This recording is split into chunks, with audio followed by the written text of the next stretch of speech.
Good morning there, Murray's Readers and Leaders. This is Arthur Roy Murray for Books for the Inquisitive Mind.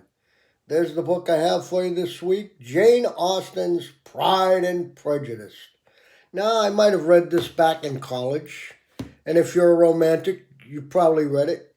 It's supposed to be one of the epic romance novels ever written. A number of movies have been played for it, written for it. Screenplays have been written for it. The two that I remember and watched a couple of times in the 1940s with Laurence Olivier and I forget Grayson Gear or Grace Gear, and then the last one that I watched was with Keira Knightley, an English woman, a young girl. It was excellent. That's probably the best one I've ever seen. And what's interesting is that the movies are put into plays and then movies. Or one guy who purchased $50,000 for an adaptation to the play for the movies, which all he had to do was buy the book and have somebody go through it that's a playwright and cut out a lot of the verbiage. In the movies, they do cut it down. In Jane Austen's novel, uh, the language is longer. The introduction and going out of the conversations are much longer.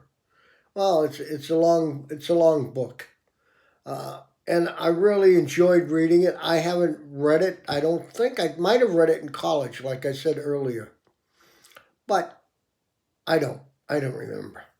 If you want emotional entertainment, believe that you should get Keira Knightley's.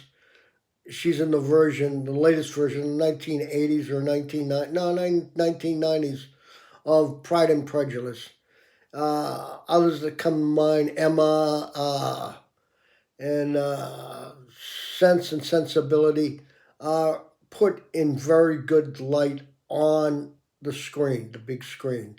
And if you're not a big reader, then get Pride and Prejudice. There it is, there again.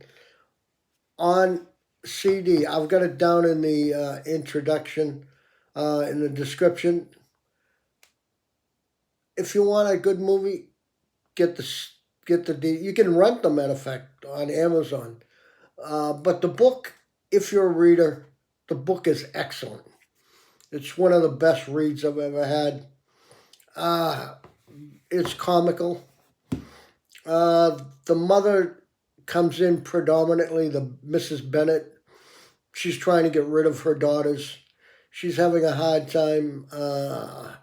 And the reason that Darcy and Elizabeth get together is because of her sister, Jane, who is in love with Mr. Begley. Now, they come together in conversations that lead to discord, confusion, and then, as you know, it's a romance, and we all know what happens in the romance. In the movie, I really like the way they end the Knightley uh, movie, the latest one. The acting I thought was much better, even though Laurence Olivier in the earlier 1940 movie is supposedly one of the best actors ever lived. Who knows? I like the current one, and I really enjoyed the book. It was a long read, but the English was very gripping. And you have to have an Oxford dictionary to read this book. And you should read this book if you have an Oxford dictionary. Luckily, I have the two dictionaries here in my the Webster's Merriam and the Oxford dictionary in my Kindle, so I can curse words to find out what they are. And sometimes you get them in this book here.